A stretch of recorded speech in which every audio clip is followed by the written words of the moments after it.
Tonight, the major abortion rights win in post-Roe America.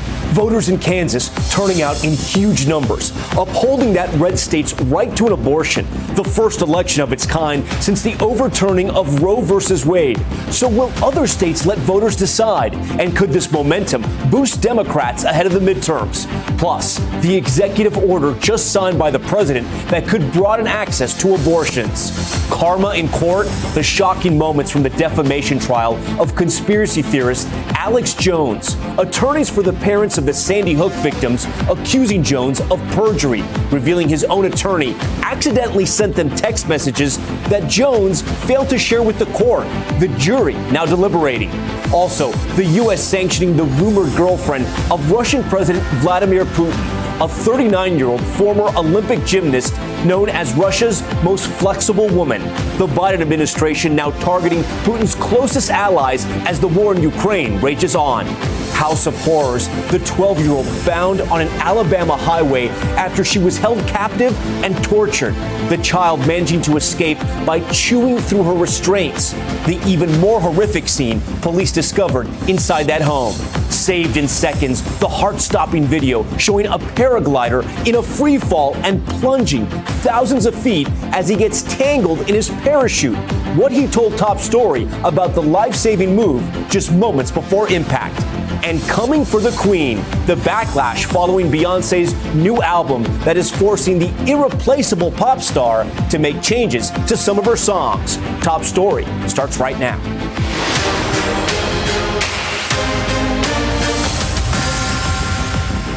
And good evening. Tonight, the message from the ballot box in Kansas and the major implications it could have ahead of November.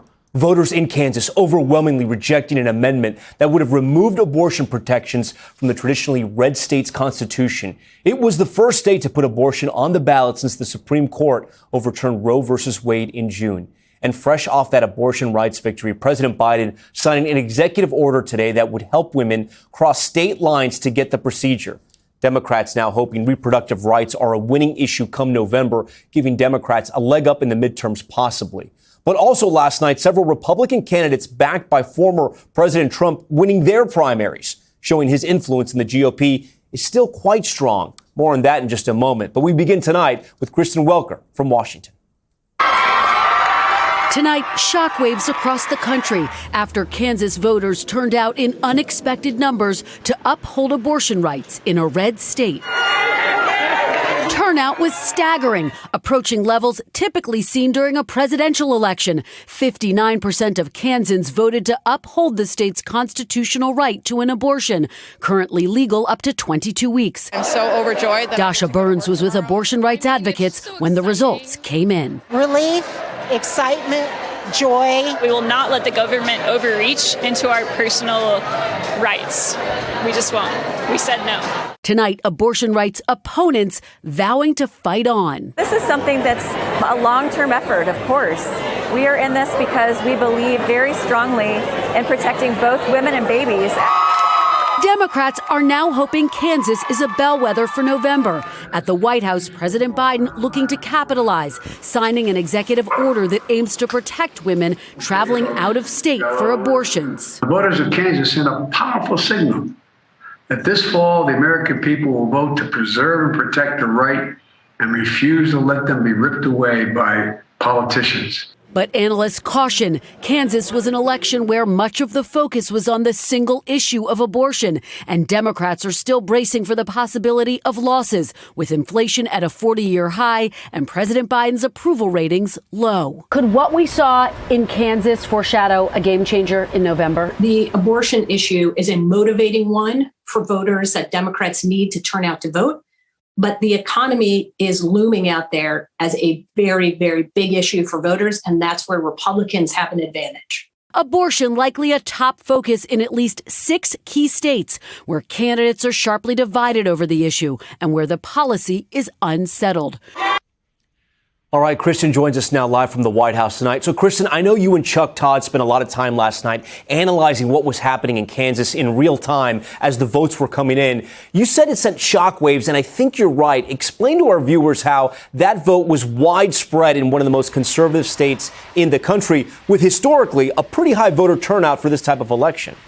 You're absolutely right. This was truly a surprise, Tom, to see just how high the turnout was. Remember, this was a Tuesday in August, and we saw turnout that came close to presidential levels. And here's what may be more significant, Tom. This is not just Democrats that we're talking about. There were a sizable number of Republicans who also voted to uphold abortion rights. But again, there's still that big question mark looming over all of this about what this means in the midterms, because in Kansas, there really was just one issue on the ballot, abortion. In November, of course, voters are going to be thinking about a range of different issues, from the economy to COVID and crime. Still, the bottom line here, Tom, is that Democrats see a potential opening now and a new way to energize their voters. Tom. All right, Kristen Welker leading us off from the White House. Kristen, thank you for that. Kansas's move to uphold abortion rights, a case study possibly for Democrats and Republicans as they appeal to voters heading into the midterms. Last night, also delivering big wins, though, for Trump-backed candidates who, in some cases, echoed the former president's false election claims. NBC News correspondent Vaughn Hilliard reports tonight from Arizona. Defining primary night wins for Donald Trump-aligned candidates. I am tough, my friends, and I am just getting going. Despite weeks of hearings by the January 6th committee laying out serious allegations against Trump, Republican voters on Tuesday stuck by his loyalist. Do what you have to do to get him in. You'll see a big difference. Including Blake Masters for the U.S. Senate in Arizona. We can and will beat Mark Kelly in November.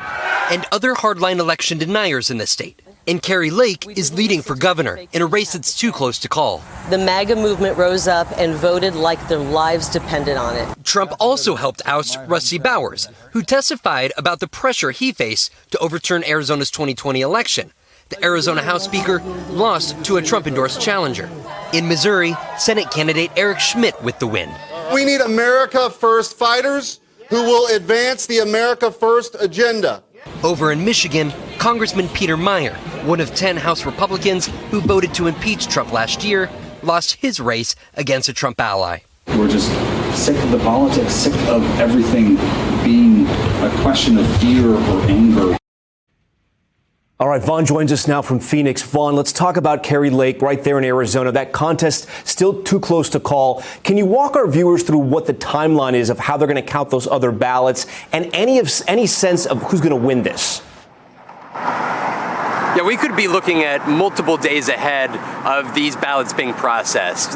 What is left to count is about 150,000 ballots approximately. And these were the ballots, the mail ballots that were received by elections officials in the final 48 hours. And what they've got to do is they've got to go through the whole signature verification process here. Now, Kari Lake is currently holding this lead, but NBC News hasn't called it. But we do expect her to expand it. There's a lot of skepticism, especially within that ring of the Republican Party towards mail-in voting. And that's why it's unsurprising that a lot of these Kari Lake voters decided to come into the polls on Election Day to turn over the ballots that they received in the mail at their homes. All right, Vaughn Hilliard from the campaign trail in Phoenix. Vaughn, thank you. Last night's contest, a major boost for President Trump and the MAGA movement going into the midterms. But with a decisive win for abortion rights in solid red Kansas, will Republicans have to change their strategy to combat momentum from Democrats? NBC News political director and moderator of Meet the Press, Chuck Todd, joins us now. Chuck, I want to start in Kansas, right? I was watching your coverage last night with Kristen there. A major victory for abortion rights. It surprised a lot of people, I think, across the country. The question tonight, though, is what does this mean for November and really for politicians moving forward? Well, I think, look, we had seen some, literally, there's a reason we call them reading the tea leaves, right? Which is we had seen some of tea leaves over the last 6 weeks since the Dobbs decision that indicated what was happening here was having an impact on the midterms. But nobody who does this for a living was willing to say, oh, boy, this changes everything. But we saw little clues. Democratic fundraising saw a spike. Republicans were struggling. You'd see the generic ballot was suddenly a lot more even. You started to see enthusiasm among Democratic voters go up. But what Kansas told us last night was all those little clues we were seeing, there's more to it than we thought. This is a galvanizing issue. When voters believe it is on the ballot, they will show up. And guess what? Parties that are caught, that are seen as the party of overreach are going to get punished. And in some cases, what the Kansas Republicans were trying to do with this amendment was viewed, I think, by voters as an overreach, which you saw. So it isn't that this referendum failed. It's the margin, Tom. And it was the amount of people that showed up this did galvanize. So if you're a Republican now, working in a campaign, a Senate campaign, whether it's Georgia, Arizona, Wisconsin, Florida, Ohio, you're suddenly realizing, all right, my people are fired up, but so is the left. And oh, by the way, what if independent voters show up who don't normally show up in a midterm, but only show up in a presidential, and they're only showing up over abortion? One issue voters on abortion this year lean left, not right. And so you put all this together, and suddenly there's a scenario where this is a pretty evenly matched midterm, which means it's a coin flip who controls Congress. Yeah, the narrative suddenly changes. Speaking of independent voters, we'll get to Arizona in a moment, but I want to start in Michigan because of what could be a very closely watched governor's race there. The Democratic governor, Gretchen Whitmer, squaring off against Tudor Dixon. This was the first state I highlighted because of the economy, and it's a swing state. What are your thoughts heading into November? Couple of things, though, where the governor caught a break. Her toughest opponent never got on the ballot. There was a former police chief in Detroit who didn't have the petition signature. There was another candidate that many people thought was going to be a pretty tough candidate for her. That person didn't get on the ballot. So, look, Tudor Dixon, I think at the end of the day, it is Michigan, and for all the reasons you said, and particularly in a tough economic times, when the country gets a cold, Michigan sometimes gets the flu. But this is where I think abortion is the wild card that benefits the governor here. There's also going to be a referendum on Michigan's ballot on abortion. And we saw what that did in Kansas. So I do think that what happened in Michigan, the combination of not the best candidate that Republicans were trying to recruit, they couldn't get him on the ballot.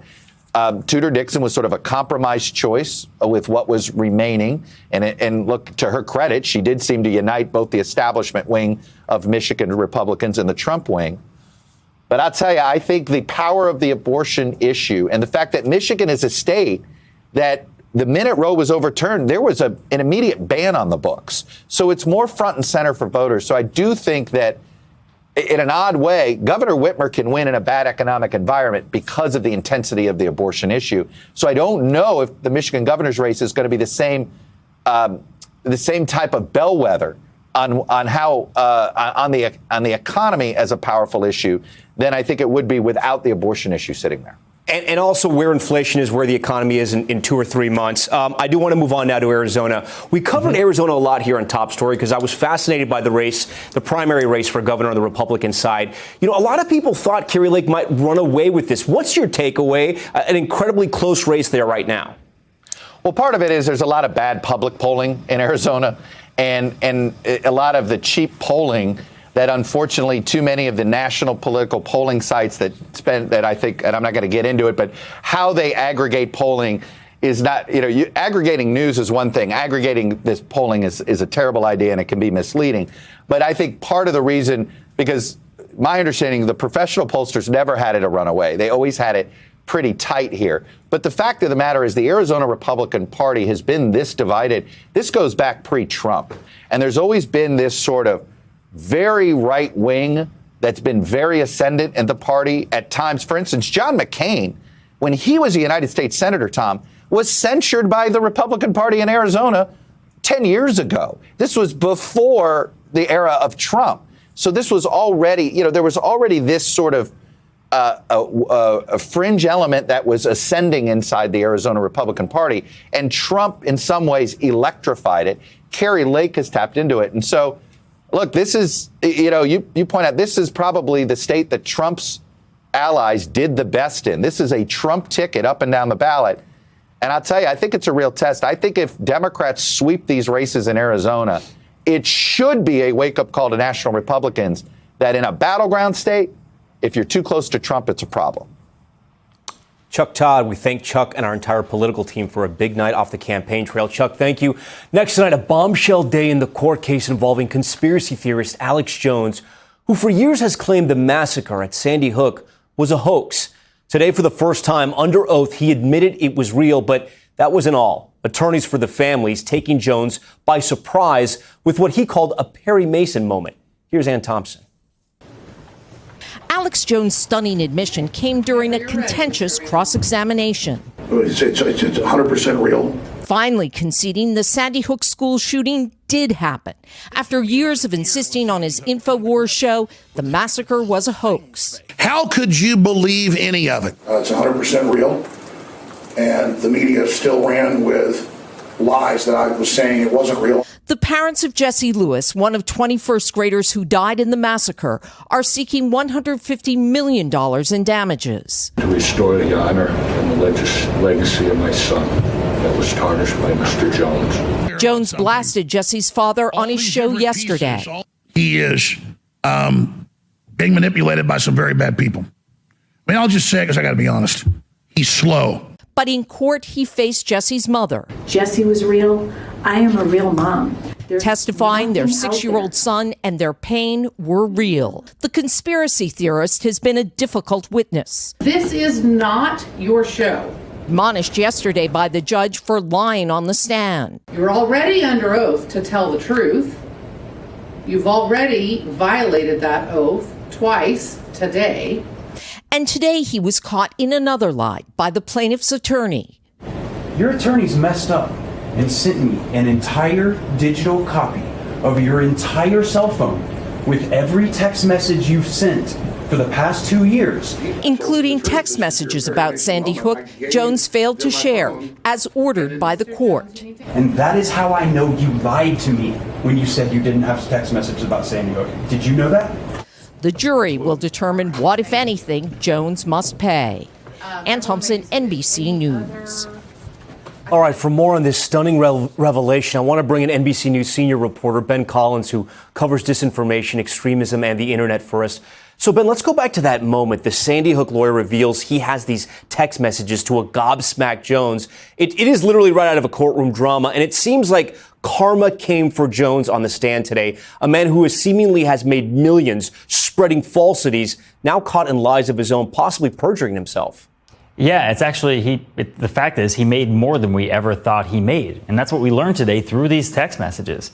Jones has been saying for a while now that he makes $150,000, $200,000 a day from InfoWars. He sells supplements, rebranded supplements that he sells at a markup. That's what he said under oath, for example, yesterday. But we now know that he, on some days, makes upwards of $800,000 a day. That's $300 million a year if you do that every single day. It's pretty shocking. He made a cottage industry out of these lies over the last few years. In fact, he was saying at trial this week under oath that his business was crippled by being deplatformed on Facebook or Twitter for all of these lies, for these mass shooting lies, for years and years of making things up. But his business got bigger over those years. That's something that we learned today. So not only did we learn a lot about Alex Jones and his empire because of these leaked texts, but we also learned that he was lying a lot about it while under oath this week. Ben, can you also talk about that moment? We saw it there in Ann's piece where some of these Sandy Hook parents actually confronted Alex Jones face to face, because that has not happened a lot. These parents not only suffered the ultimate loss when they lost their children, they've been tortured by other conspiracy theorists who show up to their house, who harass them outside because they believed a lot of what Alex Jones has said. Yeah, they were able to speak to his face for the very first time when they were on the witness stand. And then afterwards, Alex Jones, who's been he's had a cough all week. It's kind of unclear what the cough is about. He says it's because of a torn larynx. It seems to come up a lot when a bad piece of evidence, for example, comes up in front of his face. But one of the Sandy Hook parents, Scarlett Lewis, who lost her son Jesse in the shooting, went over to give him a bottle of water after the judge had left the courtroom. And then Alex used that moment after trying to shake her hand to tell her that she was being manipulated with fake videos. Again, that's Alex Jones saying someone else had been manipulated with fake videos. It ended in basically a screaming match in the middle of the courtroom with these two sides unseparated by anyone. It's kind of a shocking moment. It's like you can't even make this stuff up, right? You tend to cover how these conspiracy theories grow on the airwaves and over the internet. Is there any takeaway, any lessons that will be learned here from this court case? Well, I think it's that Alex Jones is unrepentant. He'll apologize to try to get himself out of very specific libelous charges that he can't get himself out of. But the larger movement that he's trying to push, that everything is a false flag, that the government routinely carries out false flags, not at Sandy Hook for some reason. That's the larger thing that he kept trying to push while on the stand here. So this guy is just going to keep doing this regardless because the money is in it, regardless of what this settlement winds up being. Ben Collins for us tonight here on Top Story. Ben, we appreciate your reporting. We want to head overseas now to the latest on House Speaker Nancy Pelosi's controversial trip to Taiwan. China now ramping up its military threats as Pelosi exits the island. But could Beijing be preparing for something much bigger? NBC's Andrea Mitchell has more. Just as House Speaker Nancy Pelosi was waving farewell to Taiwan, China responding by firing warning shots. Its first live-fire exercises off Taiwan since 1996. Taiwan says even encroaching into what it considers its territorial waters. China at times sending fighter jets across a critical dividing line between Taiwan and the mainland, according to Taiwan and a senior U.S. official. An aggressive action raising U.S. fears either side could miscalculate. We come in friendship. Pelosi meeting with human rights leaders and Taiwan's democratically elected president, Tsai Ing-wen. The speaker saying the world is in a struggle between autocracy and democracy. Our delegation came here to send an unequivocal message. America stands with Taiwan. China, which considers the island its territory, is punishing Taiwan for hosting the speaker by blocking some imports, but not critical semiconductor chips. Taiwan is the world's biggest chip manufacturer. G7 foreign ministers today calling out China's threatening actions, and Pelosi questioning why past trips by male Congress members did not create an outcry from China. I think that they made a big fuss because I'm speaker, I guess. I don't know if that was a reason or an excuse, because they didn't say anything when the men came. All right, Andrea joins us now from Washington. So, Andrea, do U.S. officials really believe that this visit by Speaker Pelosi and the subsequent military drills, the threats from China, could indeed lead to an invasion?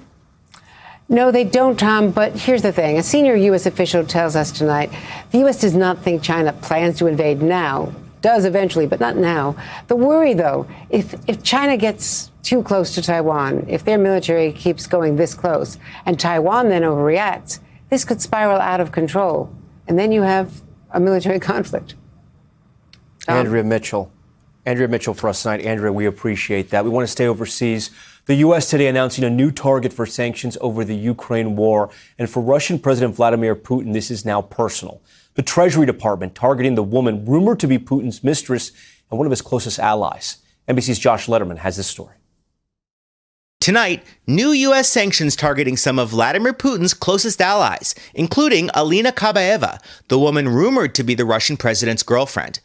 It's the latest move by the Biden administration to ramp up pressure on Putin over his war in Ukraine, and a step the U.S. had previously avoided out of concern it would escalate tensions with Moscow, U.S. officials told the Wall Street Journal. In April, the newspaper also reported that U.S. and European officials believe Kabaeva is the mother of at least one of Putin's children. The U.S. Treasury Department now says she has, quote, a close relationship with Putin, without specifying whether it's romantic. I think the message is, if you don't want to be sanctioned, you need to distance yourself from Putin. You need to not support Russia's invasion of Ukraine. A former Olympic gold medalist in rhythmic gymnastics, Kabaeva is known as Russia's most flexible woman and once served in the State Duma, Russia's parliament.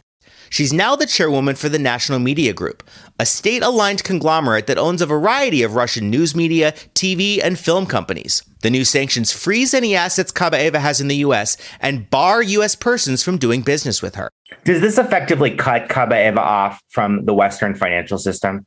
Yeah, that's effectively what's happening here. It's unclear what, if any, assets Kabaeva has in the U.S., but it's part of a strategy of increasingly isolating those connected to Putin and Russia's war in Ukraine. The sanctions bring the U.S. into step with the UK and the European Union, both of which have already imposed sanctions and restrictions on Kabaeva in recent months. In April, the former gymnast made a rare public appearance at a gymnastics exhibition in Moscow.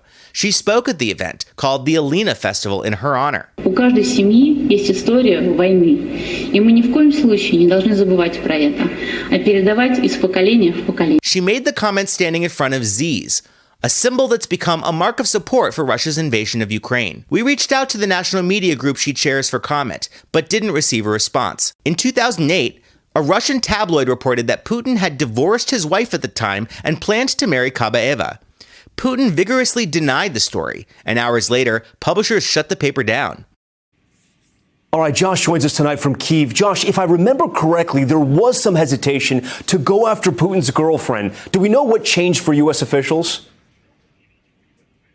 We don't know exactly, but we know, Tom, that the U.S. has been looking for more targets to sanction as they try to ramp up the economic pressure on Putin 5 months into this war. And frankly, Tom, they are running out of targets to sanction now that Russia is under one of the most stringent sanction regimes in history. And so this is the latest indication of the Biden administration really scrounging for ways to make it more painful for President Putin to continue to carry out this war.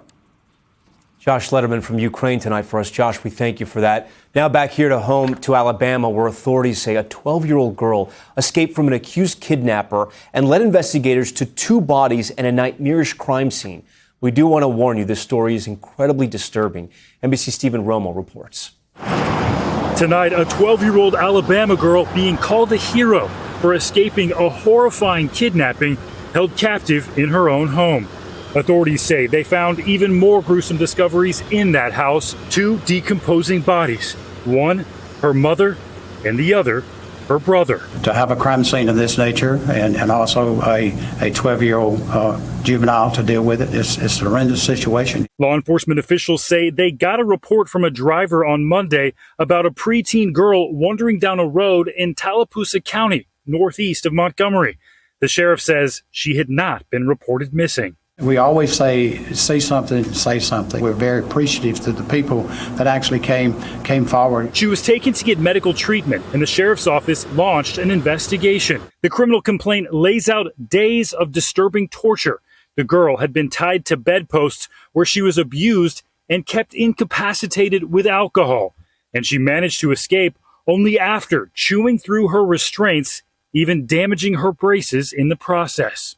Investigators arrested 37-year-old Jose Paulino Pascal Reyes after a grueling investigation. They're tired but persevering.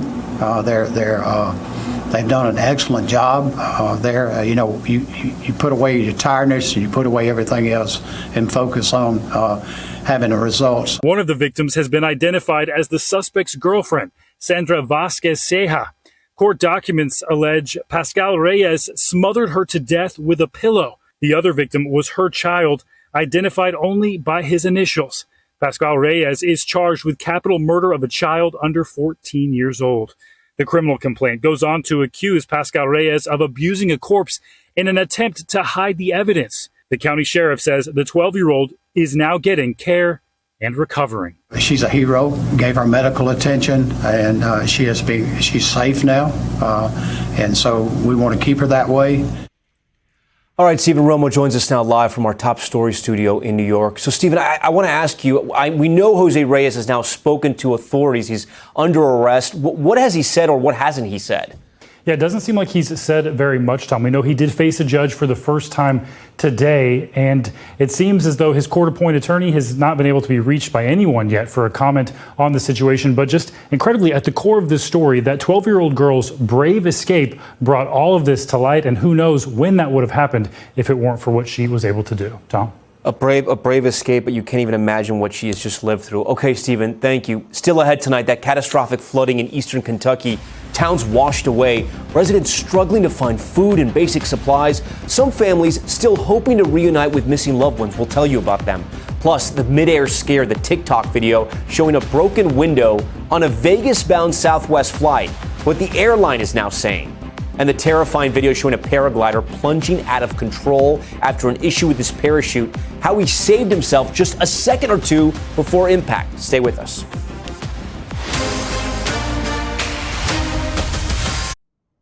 We're back now with an update from the flood zone. In eastern Kentucky, a desperate search for survivors goes on tonight after the deadly and catastrophic flooding that killed at least 37 people. Jesse Kirsch is there for us tonight. In Isom, Kentucky tonight, this grocery store has nothing to sell. It's just devastation. Total devastation. Deadly floods gutted Gwen Christian's supermarket. We can tell about where the water came up because look at this shelf. Looks like nothing ever happened, and everything else, mud. What you have to understand is our customers are our family. The people who works in this store is our family. We know each other. We know each other's pains. Neighbor Natasha York lost everything. I have no belongings. I have no home. I have nothing. I can't. 1 week after this horrific natural disaster began, residents still lining up for basic supplies. Neighbors helping each other pick up the muddy, shattered pieces. All we can do now is start to rebuild and get back what we lost. But many lost something you can't replace. Among the 37 killed, Gabriel Hensley. His wife says the 30-year-old was heading home from the overnight shift when the floods swept away the father of 5. Other families are still looking for closure. He's my everything. Tracy Ritchie hasn't heard from her dad since the floods reduced his house to concrete blocks. Now she's waiting to see if her DNA matches a victim. I'd give anything to give my dad a hug, you know. If they could find him, that'd be wonderful. But I don't think that's going to happen.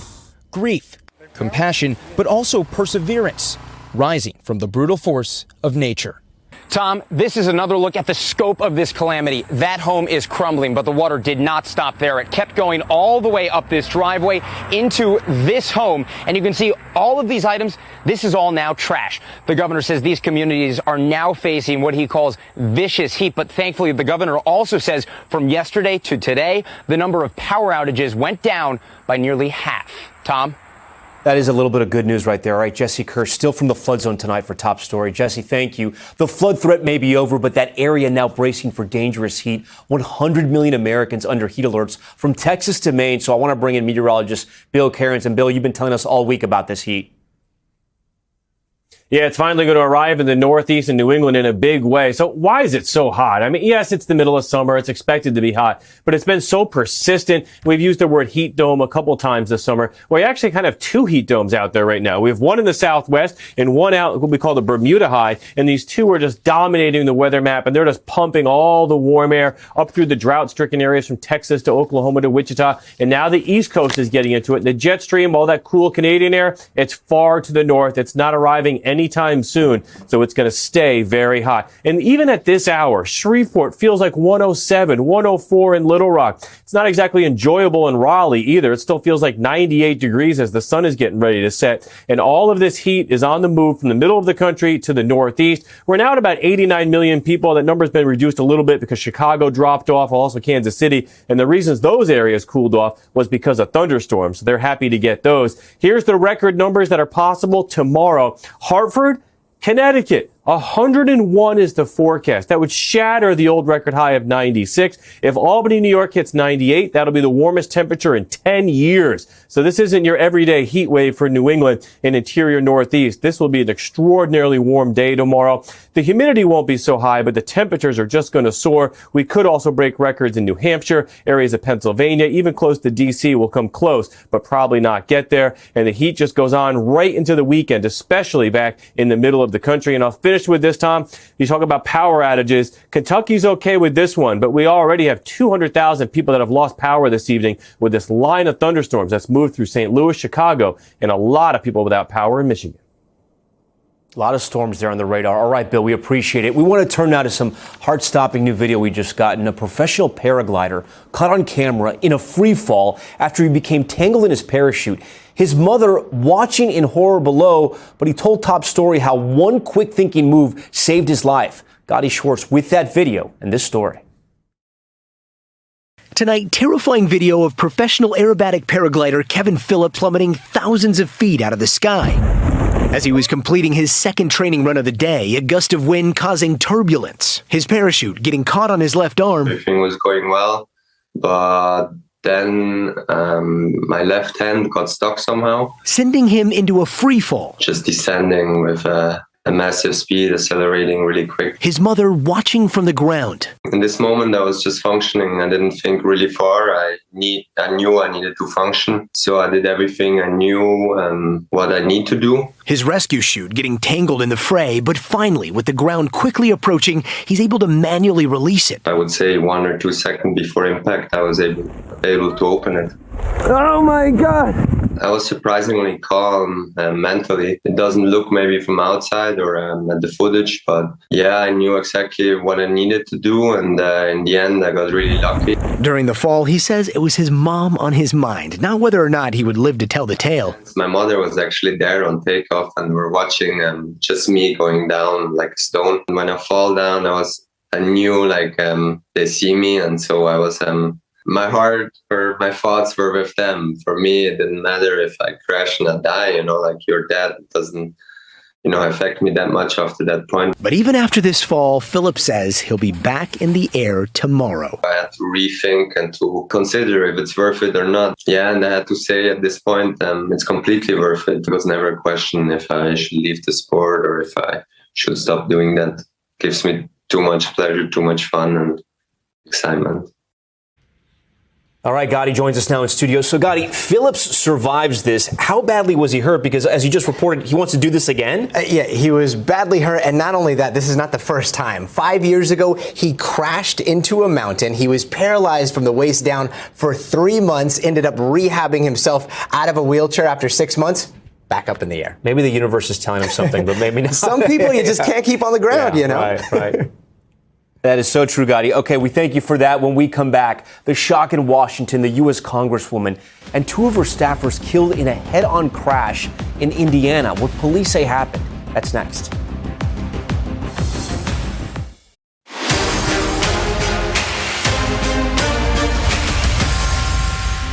Now to Top Stories news feed, and we begin with the U.S. Congresswoman killed in a car crash in Indiana.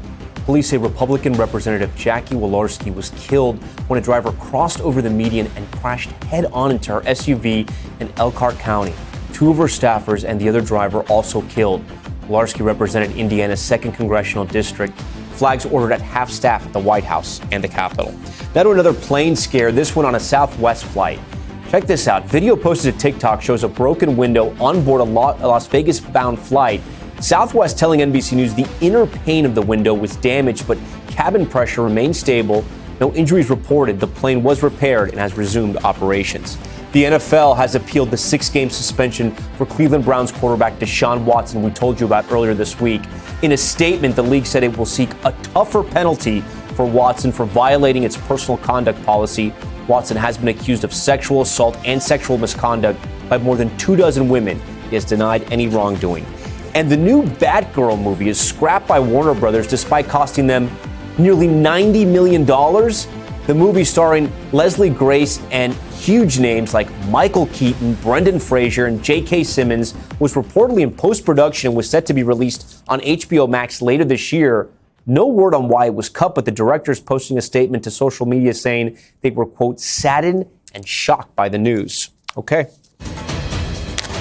Time now for the Americas and the record number of migrants crossing the southern border, the influx of people now stretching resources in cities thousands of miles away. NBC News national correspondent Gabe Gutierrez has those details. Far from the U.S. southern border, the mayor of Washington, D.C., a Democrat, has asked the National Guard to help handle more than 4,000 migrants recently bused to the nation's capital. I've asked for the deployment of the Guard as long as we need the Guard to deal with the humanitarian crisis. The request comes after Texas's Republican governor, in what Democrats call a political stunt, started sending migrants to D.C. But Republicans blame the Biden administration after a record number of illegal border crossings in May. Also, according to internal documents reviewed by NBC News, 73 migrants, including 13 children, were recently found living in stash houses operated by human smugglers in northwest D.C. Every single community in America is now a border city. This is a national crisis. New York's mayor is also asking the federal government for help. His office says about 4,000 asylum seekers have entered the city's homeless shelter system since late May. If there was ever an all-hands-on-deck moment, this is it. Have you ever seen numbers like this? Not really. Catholic Charities in New York City is busier than ever. Right now, this is a new emergency. Kervis and Antonia say they're from Venezuela. Why'd you come? ¿Por qué viniste? A better life for my daughter, she says. They were among those bused to the northeast from Texas after a grueling journey through Central America. My daughter said she trusted us, but it was hard, she says, because at one point we almost ran out of food. Migrant arrests at the border did drop 14% in June after hitting that all-time high the month before. Tom? Okay, Gabe, we thank you for that. Time now for Top Stories Global Watch and the investigation into a deadly warehouse fire in Russia. Video shows the flames and thick black smoke billowing out of the e-commerce facility in Moscow. At least one person killed and more than a dozen injured. Officials say believe the fire was intentionally set. A volcano has erupted on a mountain near Iceland's capital city after an 8-month pause. Video shows lava and smoke oozing down a mountainside. Tourists and residents were advised to avoid the area due to poisonous gases, and flights are currently prohibited from flying over the site. That area is a volcanic and seismic hotspot. And a mystery growing in the Chilean desert. Check this out. New drone footage shows a massive sinkhole that authorities say appeared over the weekend in a mining area more than 400 miles from Santiago. The hole is about 82 feet wide and more than 600 feet deep. Specialists have been sent to the area to investigate. No one was injured and no structures were affected. All right, after the break, are they coming for the Queen? Other singers, activists, and even Monica Lewinsky now calling out Beyonce? The changes she's now making to some of her work. Stay with us. All right, we are back now with Beyonce and her new album that has generated a lot of buzz, but now a lot of backlash from Monica Lewinsky to Kellis to songwriters and disability rights activists have all taken issue with the Queen Bee herself. Beyonce, who's a megastar, has had some hiccups on the way to the top, but nothing quite like this. So what's going on, and is any of the criticism fair? The Grammy Award-winning artist's 7th album, Renaissance, is still topping music charts and breaking streaming service records all over the place, despite all the negative press. So to explain what's happening, I want to bring in Jasmine Simpkins from HipHollywood.com. Jasmine, thanks so much for joining us. Thank you for having me. It's one of my favorite topics, Beyonce. Yeah. So. No, it is. And usually it's all positive, but I want to start kind of where the controversy started, right? And it started with a word that people who have disabilities and disability rights activists don't care for at all. And Lizzo had the same problem at the beginning of summer. So, we're not going to really talk about the word. People can look up what the word is. Yes. But was that criticism fair? I think it was fair. I mean, it's considered an ableist term. We'll say that. It's an S word that a lot of people in the community have really helped to educate everyone about. And I think I love that both Lizzo and Beyonce took the step, because I think this is going to help moving forward, even with other artists, to make sure even when they're writing songs and before they put their work out, that they're being mindful of ways that they could be hurting multiple communities. And I think this was a very, very good example of how you as an artist can be sensitive to other communities. So she fixes that one, and then the pylon sort of starts. So then Kellis comes after her, right? She had that famous song Milkshake. Yes. And the sampling, I think it's called, the word here is interpolation, which some guy had to look up. Yeah. But there was a problem with that. So what's the drama with this? So Kellis Kellis, sorry. She's the artist who put out the song Milkshake, but she didn't write the song. So it was Pharrell and Chad Hugo of the Neptunes. And she's talked before about how she doesn't make any money off of her first 2 albums because they get the publishing rights, because they wrote and produced the song. So it's an unfortunate thing for her, but I think she was just triggered by the fact that yet again, I think that song we've all heard, Milkshake, in various forms. So catchy. It's so catchy. So can you imagine having put out one of the biggest pop songs of the 2000s and you don't really make a lot of money unless you're performing it on stage? So I can understand her anger and her frustration, but the truth of the matter is it's the music business. And and I get it. Apologies for Kellis over Kellis. And then she gets called out. Beyonce gets called out again by a songwriter who's a somewhat prominent songwriter, but basically saying on Beyonce's tracks, you'll notice there's dozens of names under writers of songs. If you look at somebody like, say, Prince, who was great and one of a kind, just like Beyonce, there's just one name, and it's Prince's name. So people are taking issue with that. Is that fair? So Diane Warren obviously is just like this amazing songwriter. Right. I Will Always Love You. She's worked with Beyonce even. So, I mean, I think that when she inserts herself in the conversation, it's not just anybody. She knows what she's talking about. But I think she does forget that, there can be multiple cooks in the kitchen. Diane is just one of these, legendary songwriters who does things solo. Right. She's like, I don't need anyone to help me write a song. In this case, Beyonce decided to credit multiple people whose songs she sampled and decided to say, hey, I want to make sure that I am acknowledging everyone, which I think is the theme of this album. She's really trying to be super inclusive. And then the songwriter took back the tweet, sort of apologized, right? Yes. Kind of walked it back a little bit. Yeah. Didn't want to take on Beyonce on Twitter. Or the Beehive. Finally, the Monica Lewinsky one is sort of the craziest one of all of these. Monica Lewinsky put out a tweet after some of the backlash over Beyonce. This is the tweet here. And she's like, while we're at it, I think the song is called Partition, right? Yes. We can't really talk about what the lyrics were on this song. No. But she obviously referenced that very infamous thing that happened to Monica Lewinsky that she was obviously a part of. What happens here? I mean, does this change? It can't be changed. I mean, it's an older song. It was from 2013. Yeah. So, Monica, if you had an issue, you should have said something then. But the truth of the matter is that I think she has enjoyed being part of pop culture references over this, 20 years since the incident with her and Bill Clinton happened. I mean, she's even talked about how 40 artists have name dropped her in songs. So Beyonce's just one of a list. I think there will be more. And I think that she kind of likes that she's being talked about in reference, and she inserted herself in the conversation. I don't know if she likes it, but it's part of American history. Anyway, you cut it. At this point, yeah. Okay, Jasmine, thanks so much. Great having you on Top Story. We appreciate it. Thanks so much for watching Top Story from Los Angeles tonight. A big thank you to our team here. Stay right there. More news on the way.